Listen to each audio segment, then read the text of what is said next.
বহুদিন ধরে আপনি ভিটামিন বি 12 এবং ভিটামিন ডি এর ডেফিসিয়েন্সিতে ভুগছেন। তার ফলস্বরূপ কি হচ্ছে? পায়ে ব্যথা, হাঁটুতে ব্যথা, গা হাত পা চেবানো, কামড়ানো, এই জাতীয় সমস্যাগুলো হচ্ছে।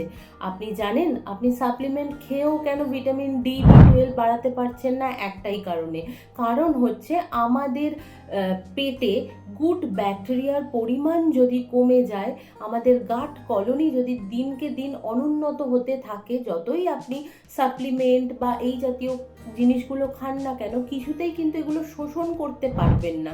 সুতরাং গুড ব্যাকটেরিয়াকে কিন্তু বাড়াতে হবে। তার জন্য কি করতে হবে? যখনই কোনো ভারী মিল বা হেভি মিল ইনটেক করছেন, তার আগে র ভেজিটেবলসকে প্রাধান্য দিন। যেরকম যেরকম ধরুন, এটা হচ্ছে ফল, গ্রিন অ্যাপেল।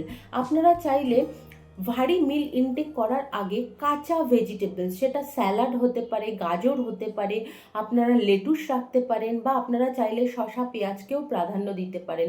অটোমেটিক কি হবে? আপনার গাট কলোনি কিন্তু হেলদি হতে শুরু করবে, এবং আপনি যখনই ভিটামিন বি 12 বা ভিটামিন ডি সাপ্লিমেন্ট নেবেন, অটোমেটিক্যালি সেগুলো শোষণ হতে থাকবে। এর পাশাপাশি অবশ্যই ভিটামিন ডি এর জন্য বলে দিচ্ছি, রেগুলার 5 থেকে 10 মিনিট সূর্যের আলো গায়ে লাগান।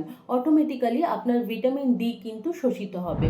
সুতরাং একটি কথা বলবো, ইট হেলদি স্টে হেলদি। যেটা খাচ্ছেন বুঝে খাবেন, এবং অবশ্যই ক্লিনিক্যাল ডায়েটিশিয়ানের গাইডেন্সে খাবেন। সেটা কিন্তু আপনার জন্য সব সময় হেলদি হবে।